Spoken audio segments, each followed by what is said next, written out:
예, 이 오늘 이제 본문에 대한 이 교리적인 내용은 제가 생수의 강 첫 번째 시간에 다루었습니다. 그죠? 우리 예수님께서 재림하시게 되면 예루살렘의 성전이 세워지게 되는데 에스겔 40장부터 나오는 이 성전은 천연왕국 성전을 가리킵니다. 그리고 주님 재림하실 때 스가랴서 14장에서 이제 말씀하신 것처럼 올리브산에 재림하시는데 거기에 어마어마한 지진이 일어나서 엄청난 지질학적 변화가 발생합니다. 그때 일어나는 현상 중에 하나가 바로 그 성전에서 물이 흐른다는 겁니다. 이것은 실제 일어날 예언의 말씀입니다. 근데 이 본문 속에는 우리에게 주시는 교훈적이고 영적인 풍요로움을 담고 있습니다. 오늘 그 세 번째 시간으로 말씀을 증언하겠습니다. 여러분, 이 신비하고 놀라운 생수의 강은 성전에서 시작되었습니다. 이 생수의 샘으로서 그 근원은 성전에 거하시는 주 예수 그리스도이십니다. 그리고 우리 주님께서는 생수의 근원이시고 생수의 샘, 원천이 되십니다. 예레미야 17장 13절 보시면 오 주여 이스라엘의 소망이시여 주를 버리는 모든 자들은 부끄러움을 당하며 나를 떠나는 자들은 땅에 기록되리니 이는 그들이 생수의 샘이신 주를 버렸기 때문이니이다 말씀하고 있습니다. 여러분, 지혜로운 사람은요 그 근원을 알고 그 원천으로 돌아가는 사람입니다. 지혜로운 사람은 그 원천에 계속 머물 줄 아는 사람입니다. 여러분, 성경에서 그 근원 중에 근원, 원천 중에 원천 하나님이십니다. 그럼 우리는 거듭해서 하나님께로 돌아가야 됩니다. 우리의 창조주이시고 구원자이신 주 하나님을 아는 자가 가장 지혜로운 자이고 그 주님 안에 머무는 자가 가장 복되고 풍성한 삶을 살릴 수 있게 되는 겁니다. 여러분, 우리가 어떤 위치에 있든지 간에 주님께로 돌아가게 되면 희망이 있습니다. 주님께로 돌아갈 때 살 길이 보입니다. 또 살 길이 열리는 거예요. 왜? 주 하나님께서는 살리시는 분이시기 때문에 그렇습니다. 우리 이제 요한복음 6장 63절에 보시면 요한복음 6장 63절 한번 같이 읽어보겠습니다. 시작. 살리는 것은 영이며 육은 아무것도 유익하게 하지 못하니라. 내가 너희에게 이르는 말들은 곧 영이요 생명이니라. 잘 보세요. 우리가 성경 신자로서 또 배단의 침례교회 성도로서 우리가 왜 바른 성경을 강조할 필요가 있을까요? 왜 킹제임스 성경을 강조할까요? 이 말 다시 보세요. 주님께서 하신 말씀들이 영이고 생명이다 라고 기록하고 있습니다. 그렇다면 그 말씀들을 바꾸면 안 되는 거예요. 바꾸면 안 되는 겁니다. 킹제임스 성경에는 약 79만 단어가 기록되어 있습니다.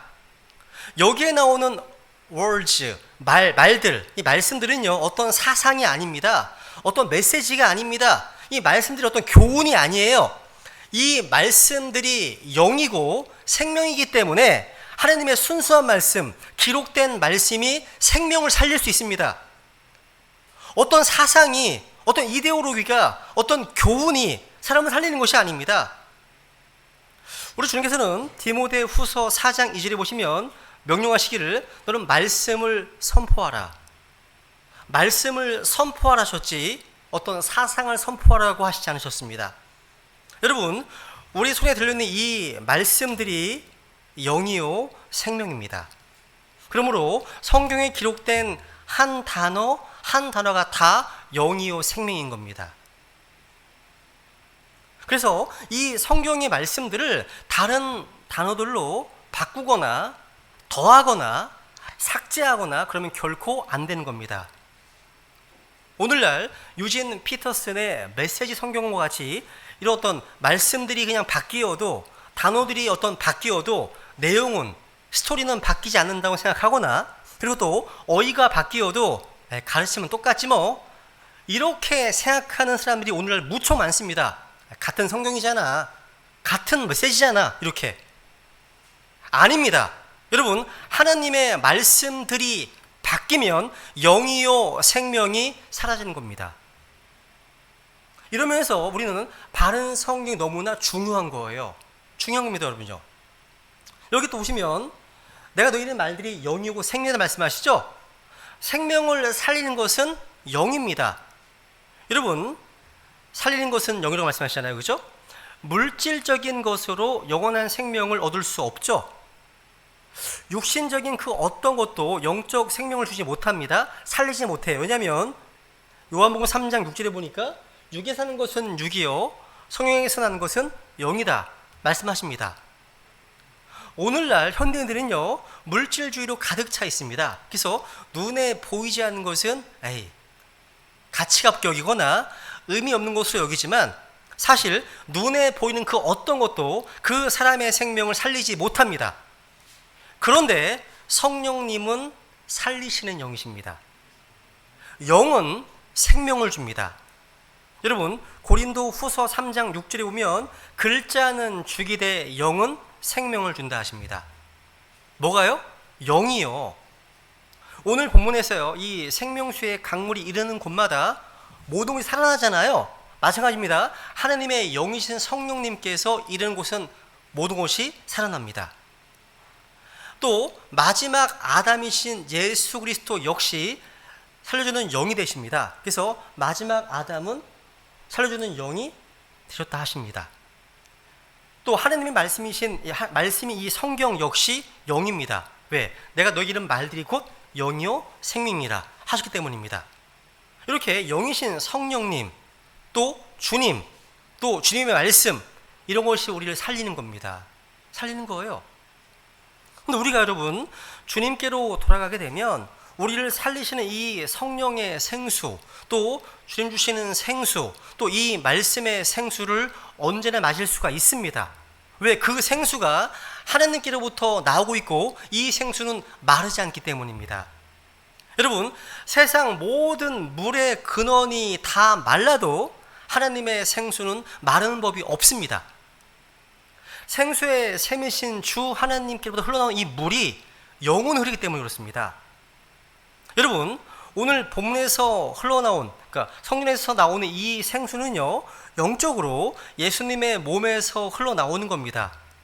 즉 예수님의 몸에서 흘러나오는 생수는 또한 예수님의 몸된 교회에서 흘러나옵니다.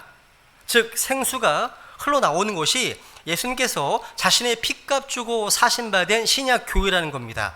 그래서 요한계시록 22장 17절에 보시면 이 유용 말씀이 있죠. 주님께서 마지막 초청으로 초청하고 있습니다. 17절 시작. 성령과 신부가 말씀하시기를 오라 하시는도다. 듣는 자도 오라 할 것이요 목마른 자도 오라 할 것이요 올 것이요 또 누구든지 원하는 자는 값없이 생명수를 취하라 하십니다.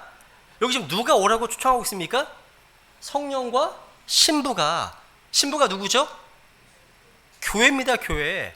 우리 교회입니다. 그러니까 성령과 신부는 이 교회 시대에 복음을 선포해야 될 주체가 됩니다. 우리가요. 성령과 신부가요. 여러분 성령님께서는요 그리스도의 피 묻은 십자가의 복음을 선포하는데 우리 신약 교회를 사용하십니다. 우리 사용하십니다. 교회는 주님께서 다시 오실 때까지 진리의 말씀을 선포하고 예수님을 선포하고 가르치는 일을 계속 할 겁니다. 그런데 이 성령과 신부가 지금 세상을 향해서 come, 오라고 합니다. 그리고 오라고 부르는 대상은 누굽니까?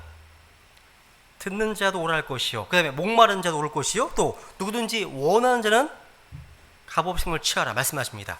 그러니까 우리가 오라고 부르는 대상은 듣는 자, 목마른 자, 누구든지 원하는 자입니다.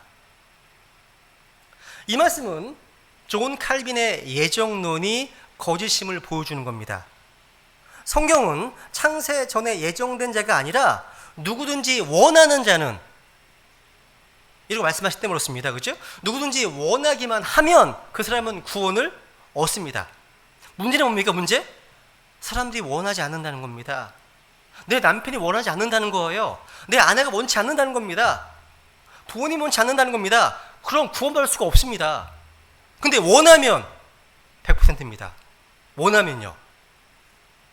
여러분 주님께서는요 구원을 위해서 모든 일을 다 행하셨습니다. 100% 하나님의 은혜로 구원을 받는 겁니다. 우리가 한 일이 뭡니까? 주님께서 십자가에서 완성하신 구원 계획을 믿음으로 받아들인 것뿐입니다. 사람들이 구원받지 못하는 이유는 그들이 예정이나 선택을 받지 못해서가 아니에요. 그들이 창세 전에 영원한 칙령으로 정할 수 없는 은혜를 입지 못해서도 아닙니다. 한 가지 이유입니다. 주 예수님을 원치 않기 때문입니다. 요한복음 5장 40절 있습니다. 시작. 그러나 너희는 생명을 얻기 위해 내게 오기를 원치 아니하는도다. 이 will not. 그런 의지가 없어요. 원치 않습니다. 그러니까 너희가 원치 아니하는도다. 이 말씀대로 구원받지 못한 죄인들이 주 예수님을 원하지 않기 때문입니다. 그럼 구원받을 수 없습니다. 예수님이 오셔도 못 받습니다. 그런데 원하기만 하면 원하는 자는 누구든지 생명수를 값없이 마실 수 있습니다. 하나님께서는 오늘도 우리를 초청하십니다. 목마른 자들 부르십니다.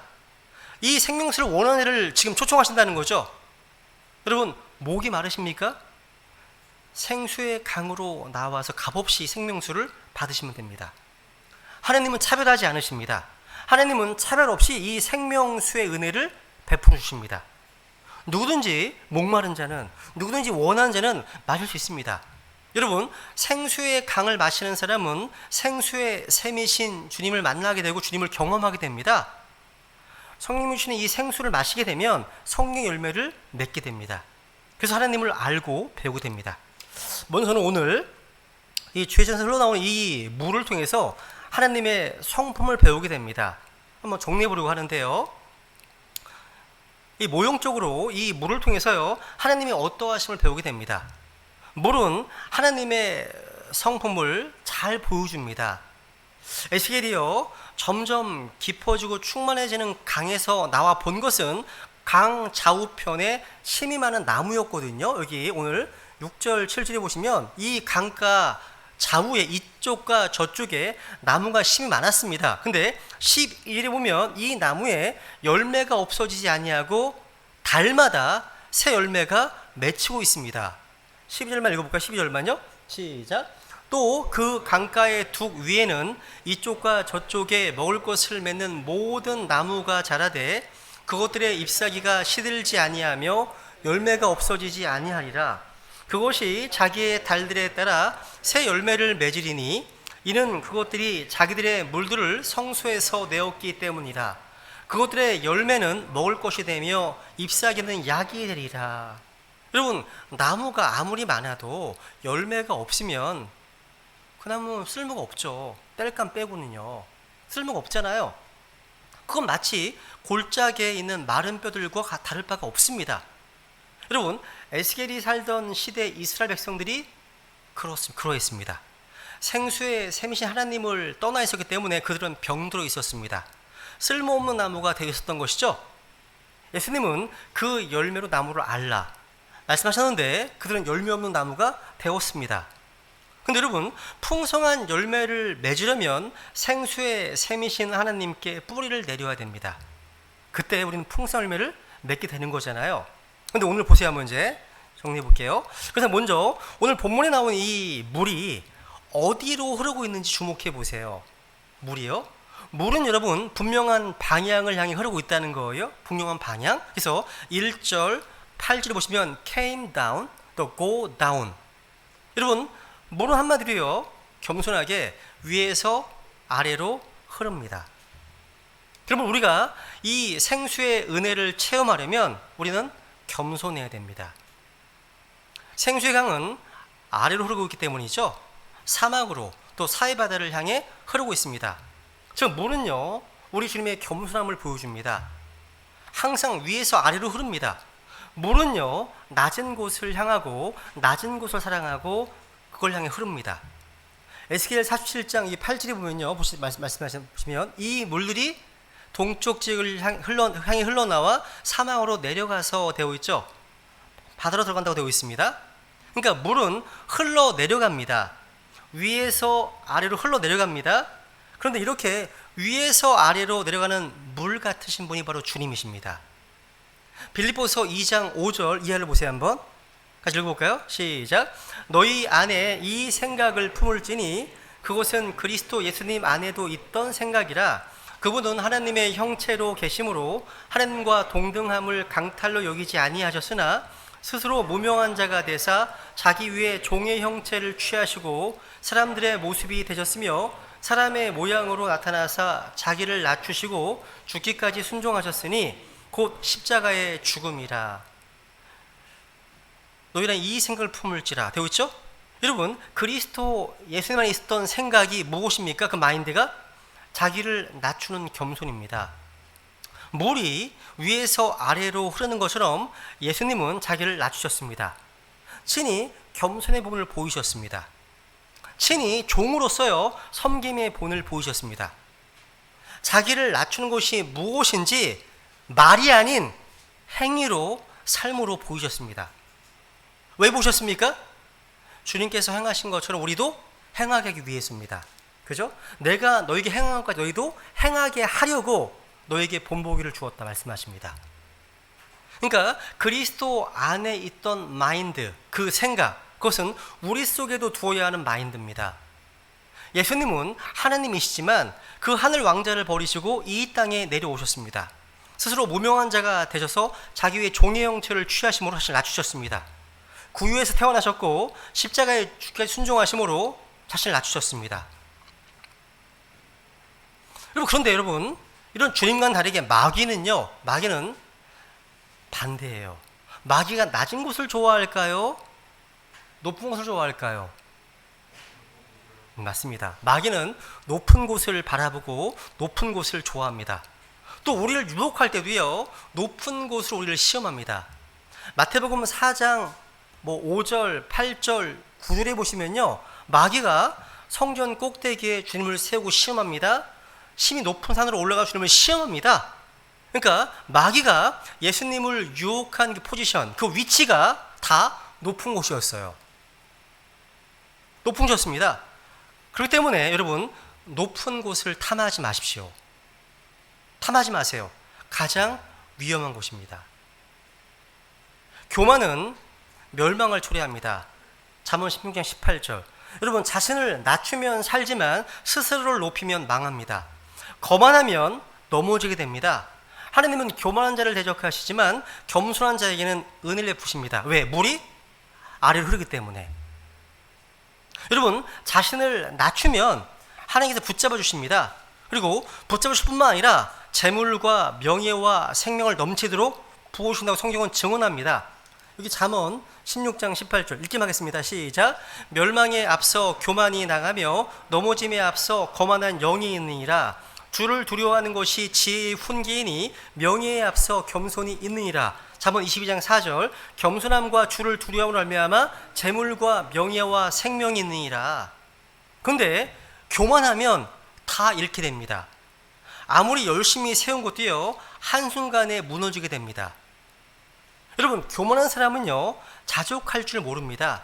더 많은 것을 요구해요. 그러다가 어느 순간 자기가 소유한 것 다 잃게 됩니다. 근데 겸손하면 모든 것이 회복됩니다.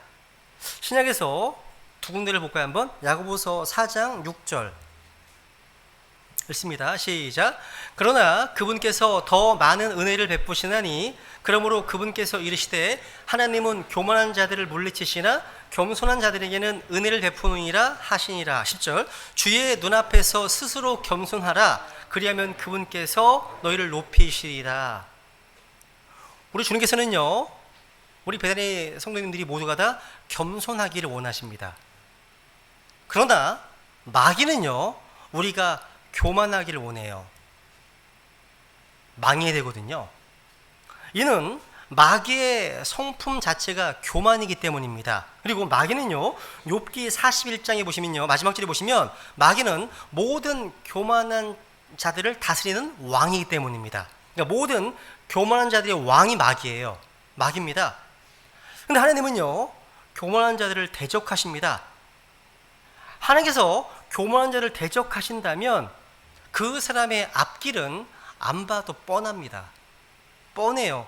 일진에게 찍혀도 생활이 정말 힘들잖아요. 하나님께 찍히면 그냥 그 인생 볼 거 없는 겁니다. 영혼까지 볼 게 없는 거예요. 그죠?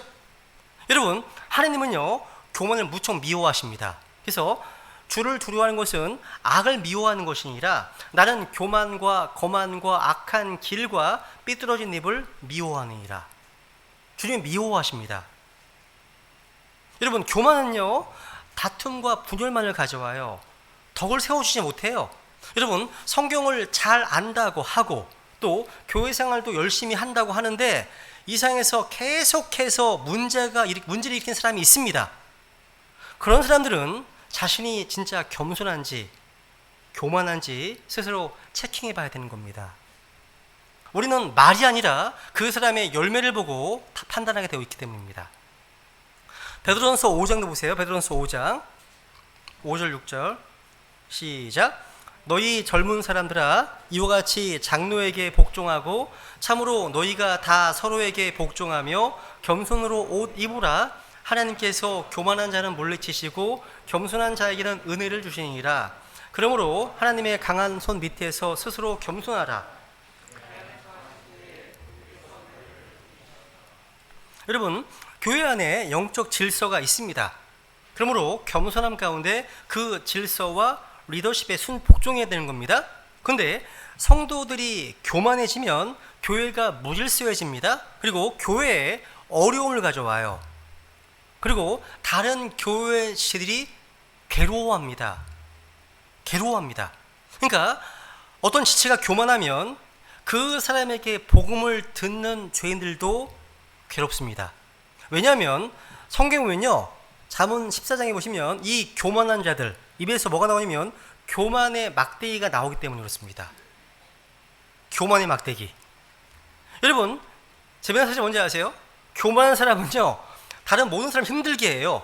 그런데 자기 스스로 혼자 즐거워하고 자랑스러워합니다. 교만한 자는 그래요. 여러분, 크리스찬의 3대 원수를 기억하십니까? 육신과 세상과 마귀죠. 이 셋은 항상 우리 성도들의 교만을 자꾸 부추깁니다. 부추기는 거예요. 내 안에, 내 육신 안에 아무 선한 것도 거하지 않은 사실을 알면 우리는 교만할 수 없습니다. 이 현 세상은 악한 세상이고 주님의 심판을 받아서 불타 없어질 장망성, 이런 사실을 알 때 우리는 자랑할 것이 없습니다. 겸손은요, 스스로 자신을 돌아보고 스스로 낮추는 거예요. 여러분이 듣게 되는 가장 최악의 말이 있다면, 형제 너무 교만해, 자매 너무 교만해, 이게 가장 최악의 말인 거예요. 우리는 무조건 우리 자신을 낮추어야 됩니다. 이건 여러분 유교의 어떤 가치관이 아니에요. 성경적 가치관입니다. 이건요, 겸손은요. 여러분, 자신을 조금만 낮추면 편해지고 안전해집니다. 여러분, 낮은 데 있는 사람은요, 넘어질 염려가 없어요. 조금만 낮추면 감사가 넘치고 굉장히 행복해집니다. 그래서 겸손보다 좋은 곳이 없습니다. 근데 우리가 하나님의 은혜를 누리지 못하는 이유가 뭐냐? 우리의 마음이 높은 데 있기 때문입니다. 생수의 강이라고 하는 풍성 은혜를 맛보지 못하는 것은요, 우리 마음이 겸손하지 않기 때문입니다. 그렇게 되면 오늘 본문에 나오는 이 풍성한 어떤 은혜, 놀라운 복으로 나오는 어떤 치유도, 어떤 회복도, 어떤 열매도, 풍성한 생명도 경험하지 못하게 되는 거예요. 이게 생수의 강의 은혜인데, 이게 복인데. 반대로 아주 드라이해지고요, 굉장히 메마르고 뭔가 결핍된 삶을 살 수밖에 없습니다. 물은 위에서 아래로 흐릅니다. 우리의 마음이 낮은 곳에 있지 않다면 생수의 은혜에 임하지 않음을 꼭 기억하시기 바랍니다. 두 번째, 물은요, 온유합니다. 물은 온유합니다. 우리 주님의 온유하심을 보여줍니다. 모형적으로. 근데 끈기는 있어요. 여러분, 제임스 낙스 목사님이 쓰신 아주 좋은 책 중에 성령의 열매라는 책이 있어요. 제가 예전에 그 책 읽으면서 온유와 관련된 챕터에서 이 온유를 상처에 대한 빠른 회복 능력으로 아주 인상 깊게 설명하고 있음을 봤습니다. 그러면서 이제 영어로 meek입니다. M-E-E-K. 이 온유라는 단어에 대한 어원을 이야기하면서 그것은 흐르는 액체라는 의미를 갖고 있다고 말합니다. 여러분, 아이들이요, 맑은 강가로 나가면 신나서 강물로 뛰어듭니다. 아니면 돌을 강물로 던지잖아요. 그죠? 여러분, 돌을 이런 유리창이나 벽에 던지면 어떻게 됩니까? 자국이 남습니다. 돌자국은 않습니다. 왜? 딱딱하니까. 유리창은요, 깨져버리겠죠. 깨져버리겠죠. 그죠? 근데 여러분, 돌을 들어서 강물에 던져버리면 조금 있으면 바로 어디 들어가는지 모릅니다. 왜냐하면 강물이요, 그 돌을 집어삼켜서 그 돌이 준 타격의 흔적, 그 상처를 품었기 때문입니다. 없어버린 거죠. 그러니까 온유한 마음이란 바로 이 같은 마음이란 거예요. 그러니까 온유함이란 성정이 온순하고 부드럽고 쉽게 화를 내거나 짜증내지 않는 것을 말합니다. 여러분, 이 온유함이 없으면 결코 양들을 돌볼 수도 없고, 교회에서 뭔가 직분을 맡아서 봉사할 수도 없고, 리더가 될 수 없습니다. 이 온유함이 없으면요, 좋은 엄마나 좋은 아빠가 될 수 없습니다. 이 온유함이 없으면요, 자녀를 키우기도 어렵습니다. 또 이 온유함이 없다면 주일학교 교사가 될 수도 없고, 직장에서 좋은 직원이 될 수도 없는 거예요. 여러분, 우리가 상처받는 이유가 뭐예요? 마음? 그러니까 우리 마음이 상하는 이유가 뭐죠? 다 하나예요. 저 여러분의 마음이 온유하지 못하기 때문입니다. 한마디로 우리 마음이 딱딱하기 때문입니다. 딱딱하기 때문에. 우리가 온유하면요, 비방을 받아도, 뭔가 불쾌한 일을 당해도요, 시간이 지나면 금방 그 흔적이 사라집니다. 그게 온유함의 특징입니다. 그런데 이렇게 흐르는 액체로서의 물은 온유합니다. 잘 싸우잖아요. 이삭처럼요. 누가 공격하면 피합니다. 또 피합니다. 우물만 파잖아요. 이삭처럼요. 그죠? 막히면 물처럼 기다립니다. 기다려요. 물은 온유할 뿐만 아니라 유연하기도 해요. 물은 여러분, 변화에 잘 적응을 합니다. 둥근 그릇에 담으면 둥근 모양이 되고, 각진 그릇에 담으면요, 각진 모양이 됩니다. 물은 상대방을 거스르지 않으면서도 상대방에게 자신을 맞출 줄 압니다. 얼마든지 자신의 모습을 바꿀 수 있는 유연성을 가지고 있어요. 그래서 이 물의 특징이요, 마치 이게 선교학에서는 복음의 상황화란 말 씁니다. 그게 떠올랐습니다. 그러니까 율법 업문자에게는 율법 업문자처럼 이제 다가서는 거고, 율법 아래 있는 자는 율법 아래 있는 자처럼 다가서는 거고요. 이런 거 있잖아요. 이 복음의 상황화라고 하는 거거든요. 이런 유연함이 있는 겁니다. 여러분, 온유하신 예수님은요, 하느님이시지만 인간의 몸을 입고 이 땅에 오셨습니다. 예수님의 성육신은 예수님의 유연함을 보여주는 겁니다. 그런데 여러분, 오해하지 마세요. 물이 유연하다고 해서 자신의 본질을 포기하지 않습니다. 진리를 희생시키지 않습니다. 물이 그릇에 따라서 자신의 모양을 바꾸었다고 자신의 본질을 바꾼 것은 아닙니다. 그러니까 물의 유연함은 타협이 아니라는 거예요. 마치 다니엘처럼요. 이름도 바꿨잖아요. 그죠? 그거 수용했습니다. 근데 진짜 본질은 바꾸지 않았잖아요. 여러분, 생수의 샘이 되시는 예수님께서는요, 유연하셨지만 타협하지 않으셨습니다. 예수님은 결코 본질을 잃지 않으셨거든요. 예수님은 죄인들을 사랑하셨지만 죄가 없으셨습니다. 죄인들의 죄를 용서하시고, 그리고 오히려 그들을 십자가로 변화시키셨습니다.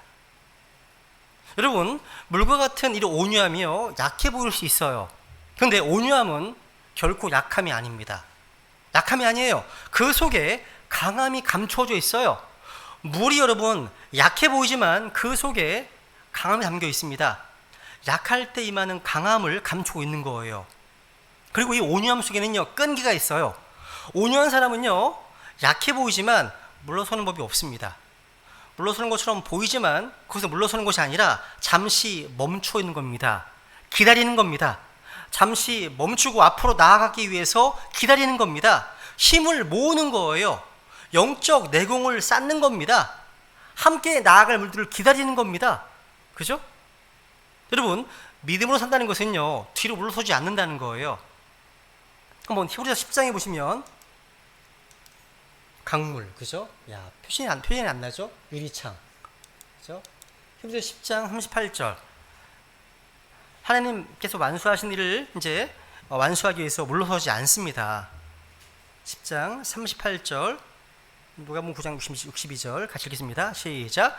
이제 의인은 믿음으로 살리라. 그러나 어떤 사람이 뒤로 물러가면 내 혼이 그를 기뻐하지 아니하리라. 그 다음 예수님께서 그에게 이르시되 손에 쟁기를 잡고 뒤를 돌아보는 자는 하나님의 왕국에 합당하지 아니하니라 하시니라 하시네요. 우리 성도들은요, 표대를 향해 앞으로 달려가야 돼요. 부르심의 향을 보면서 달려야 됩니다. 근데 어떤 사람이 뒤로 물러가면, draw back, 뒤로 물러가면 주님은 그 사람을 기뻐하지 않으십니다. 영적인 타락은요, 주님 기뻐하지 않으시는 거예요. 이것을 베드로 후서 2장에 보시면 이렇게 표현하고 있습니다. 개가 자기가 토한 곳으로 되돌아가는 거예요, 이게요. 마치. 그러니까 뒤로 물러나는 것은요, 타락, 아니면 또 실족, 이렇게 얘기할 수 있습니다. 육신적이 되고 세속적이 되는 것은 뒤로 물러나는 거예요. 오늘날 코비드-19 때문에 우리 성도들이 강제적으로 모일 수 없는 상황이 있기 때문에 영적으로 뒤로 물러갈 수 있는 그런 위험성이 있습니다. 타락할 위험성이 있어요. 세상과 육신이 원하는 모습으로 돌아갈 위험성이 있다는 거예요. 그때 우리는요, 물처럼 온유한 사람이 되어야 됩니다. 물은 뒤를 돌아보지 않습니다. 앞으로 전진합니다. 막히면요, 멈추었다가 기회 열리면 다시 전진합니다. 그렇죠? 세 번째, 마지막 세 번째, 이제 이 물은요, 반드시 목적지가 있습니다. 목적을 이룬다는 거예요. 물은 목적 지향적입니다. 물은 어떤 목적을 향해 움직입니다. 물이 마지막 도착할 곳이 어디죠? 마지막 도착할 곳이 바다입니다. 바다. 바다는 모든 것을 품잖아요. 그죠? 에스겔 47장 8절에 보시면, 보세요 한번. 있습니다. 시작. 그때 그가 내게 이르되 이 물들이 동쪽 지역을 향해 흘러나와 사막으로 내려가서 바다로 들어가리니 그것들이 바다로 들어갈 때에 그 물들이 치유되리라. 야, 여기 물이 가는 길에 사막이 있습니다. 근데 사막에서 잠시 멈출 뿐입니다. 이 얘기는 이제 이따 하겠습니다. 사막을 복되게 한 다음에 결국 바다에 이르게 됩니다. 그리고 바다의 물을 치유시킵니다. 우리 주 예수님은요, 분명한 목적을 가진 물처럼 사셨습니다. 목적을 가지고 이 땅에 오셨고 그 목적 지향적인 삶을 사셨습니다. 한번 구절만 확인해 볼게요. 읽습니다. 시작. 사람의 아들은 잃어버린 것을 찾아 구원하러 왔느니라 하시니라. 또 사람의 아들은 섬김을 받으러 오지 아니하고 도리어 섬기며 자기 생명을 많은 사람의 대속물로 주려고 왔느니라 하시니라. 6월 3장 5절. 그분께서 우리의 죄들을 제거하시려고 하신 것을 너희가 알거니와 그분 안에는 죄가 없느니라. 죄를 범하는 자는 마귀에게 속하나니 마귀는 처음부터 죄를 짓느니라. 하나님의 아들이 나타나신 목적은 이것이니 곧 그분께서 마귀의 일들을 멸하시려는 것이니라. 보세요. 예수님은 여러분 십자가의 길을 피하지 않으셨습니다. 십자가의 길이 목적을 이루는 길이었기 때문에 그 길을 걸어가셨습니다. 그것도 억지로 가신 게 아니라 자원에서 걸어가셨습니다. 그리고 그 십자가의 길을 통해서 부활의 길로 나아가셨고 인류 구원의 길로 나아가신 겁니다. 그렇다면 우리 또한 주님께서 우리를 구원하신 그 목적을 통해서 삶의 어떤 영적 기준이 목표가 분명해야 됩니다. 우리 마찬가지예요. 주님께서는요, 우리가 무엇을 위해 또 누구를 위해 우리가 또 어떻게 살아야 하는지 아주 분명하게 말씀해 주셨습니다. 베드로전서 4장 2절에 보시면 그런즉 그는 육체 안에서 남은 때를 더 이상 사람들의 정욕에 따라 살지 아니하고 오직 하나님의 뜻에 따라 살아야 하리라. 그러니까 우리의 육체의 남은 때를 어떻게 살아야 하는지 분명히 말씀해 주고 있습니다. 어떻게 살라고요? 오직 하나님의 뜻대로 살아야 한다 하십니다. 이게 전부예요. 이게 전부입니다. 그리스도인 가운데 하나님 뜻이 무엇인지 모르겠다 분들이 많습니다. 성경은 분명히 말씀하십니다. 에베소서 17절 보시면 그러므로 너희는 지혜 없는 자가 되지 말고 오직 주의 뜻이 무엇인지 이해하라. 여러분, 주의 뜻은 모두 성경에 기록되어 있습니다. 주의 뜻을 행하고자 한다면 주의 뜻이 무엇인지 아는 것은 전혀 어렵지 않습니다. 그런 의지만 있다면, 순종하고자 하는 의지만 있다면 주의 뜻 아는 게 어려운 게 아닙니다. 몇 개만 볼게요. 데살로니가서 4장 3절 읽습니다. 시작. 하나님의 뜻은 이것이니 곧 너희가 거룩히 구별되는 것이라. 너희는 음행을 삼가하고. 되어 있죠? 하나님 뜻이 무엇입니까? 거룩히 구별되는 것이네요. 주께서는요, 내가 거룩하니 너희도 거룩하라 하셨습니다. 부정과 불의와 불법과 더러움 같은 것들은 전혀 하나님의 뜻이 아닙니다. 이 악한 현 세상과의 현 세상으로부터의 분리, 죄악으로부터의 분리가 하나님의 뜻입니다. 이게 너무 많습니다. 그럼 읽어볼까요? 시작. 모든 일에서 감사하라. 이것이 그리스도 예수님 안에서 너희에 대한 하나님의 뜻이니라. 그러니까 모든 일에서 감사하는 것이 하나님의 뜻이기 때문에 우리는 매사에 항상 감사하며 살아야 됩니다. 그 때문에 우리 육체의 남은 때를 불평과 불만으로 사는 것은 하나님 뜻대로 사는 것이 아닙니다. 우리의 남아있는 시간, 얼마나 남았는지 모르겠습니다. 그 남아있는 시간을 불안과 근심과 초조로 사는 것도 하나님 뜻대로 사는 것이 절대 아닙니다. 우리는 하나님 뜻대로 살고자 하는 분명한 의지, 결단이 필요합니다. 왜냐하면 하나님의 뜻대로 사는 것은요, 고난과 박해가 따르기 때문입니다. 마음속에 결단해야 되는 거예요. 의지가 필요한 겁니다. 그럼에도 불구하고 하나님 뜻대로 사는 것이 구원받은 성도들이 이 땅에서 육체의 남은 때를 사는 유일한 존재, 목적이라는 겁니다. 이것이요. 이제 마지막으로요, 제가 오늘 본문에서요, 제가 눈길이 가장 많이 갔던 부분이 하나 있는데, 이 강이 흘러서 사막으로 내려갔다는 표현입니다. 여기 8절 다시 가볼까요? 8절 보시면 이 물들이 동쪽 지역을 향해 흘러나와 사막으로 내려가서라고 되어 있죠. 야, 사막으로 내려갔대요. 사막으로. 그러니까 이 생수의 강이 흐르고 흘러서 아래 사막으로 내려갔다는 겁니다. 이게 좀 새롭게 보입니다. 뭐냐면 여기 동쪽 지역과 사막은요, 지리적으로 요르단 골짜기를 가리킵니다. 바다는 사해를 가리키는 거예요. 여러분, 이 생수의 강물이 사막으로, 광야로, 요르단 골짜기로 흐르고 있음을 주목해 보세요. 요르단 골짜기는요, 마른 뼈들이 뒹굴었던 골짜기와 같습니다. 광야 같은 절망의 골짜기예요. 여러분, 주의 전에서 흘러내는 생수가 이런 절망의 골짜기가 있는 사막으로 흘러내려간다. 여기 한번 주목해 보세요.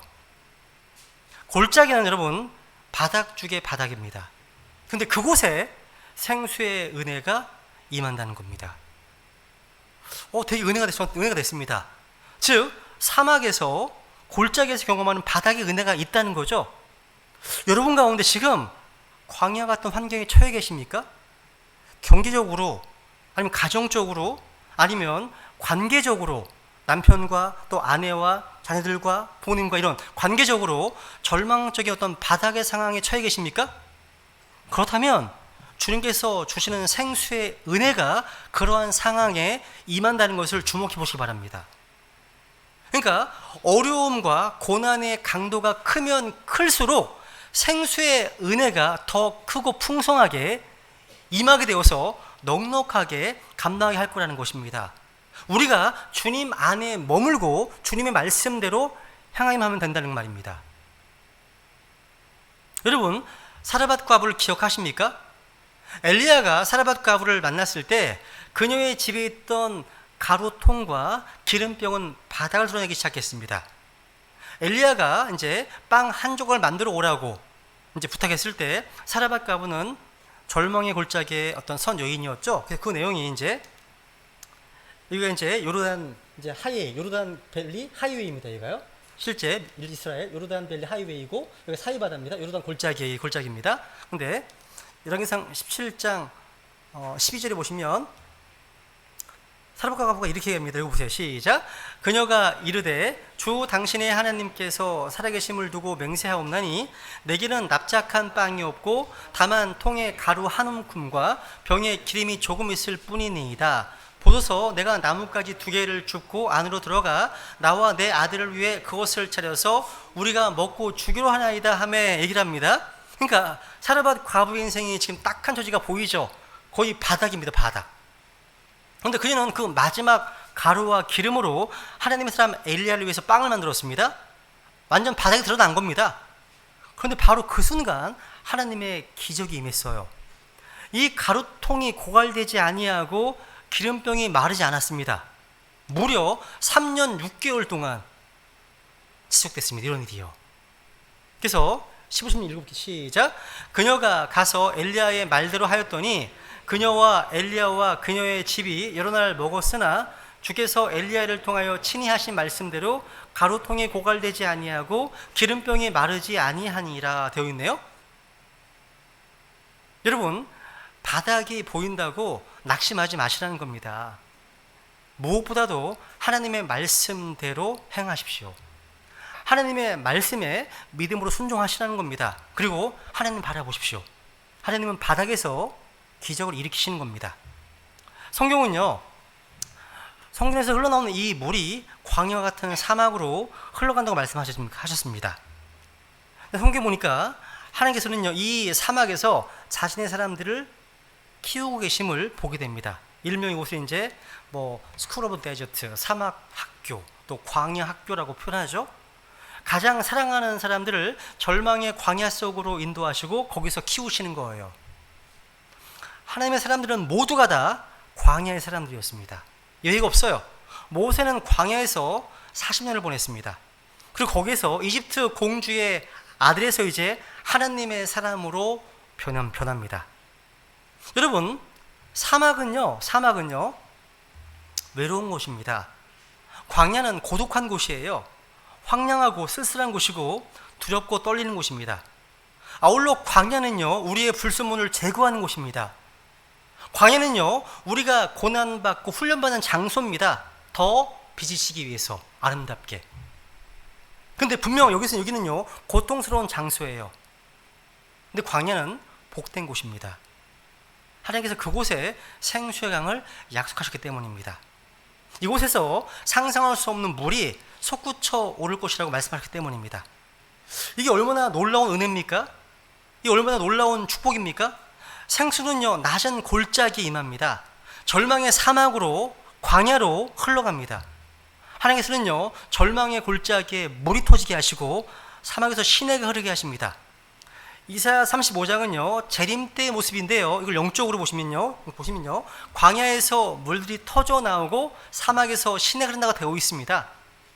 여러분, 이 생수의 강이 흐르는 곳마다 축복이 임하고 바싹 마른 땅이 연못이 되고 메마른 땅이요 물들의 샘이 됩니다. 여러분, 지금 광야 같은 사막을 통과하고 계십니까? 낙심하지 마십시오. 광야에서 하나님을 바라보며 기다리십시오. 광야는 그 하나님의 때를 기다리는 곳입니다. 사막은 기다리는 가운데 생수의 은혜를 받는 곳입니다. 기다림은 고통이지만 하나님은 그 기다림을 통해서 일하십니다. 우리에게 이사야서 3장 18절인가요? 우리에게 은혜를 주시기 위해서 기다리게 하시는 겁니다.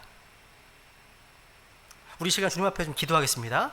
우리 성도들 가운데 삶의 골짜기를 지난 지체들이 있습니까? 광야 학교를 지난 지체들이 있습니까? 그 지체들에게 생수의 풍성한 은혜를 베풀어 주셔서 넉넉하게 감당할 수 있도록 주님 붙들어 달라고 중보해 주시고, 또 이 말씀의 생수가 끊임없이 공급되어 부어질 수 있도록 은혜 풀어 달라고 주님께 기도하시기 원합니다. 하나님에게 생수의 강은요 사막을 옥토로 바꿔놨습니다. 하나님은 오늘도 우리를 초청하십니다. 목마름을 부르십니다. 생명수를 원하는 초청하신다는 거죠. 우리 이 시간 목마른 자에게 주시는 이 풍성한 이 생수의 은혜를 받으린 모든 지체들이 경험하는 인생 될 수 있도록, 그리고 이번 추석 연휴 기간 동안에 그 생수의 통로로 쓰임받는 그런 우리 가족 친지들에게 복이 될 수 있도록 해달라고 주님 앞에 이 시간 기도하면서 은혜를 구하겠습니다. 기도하시겠습니다.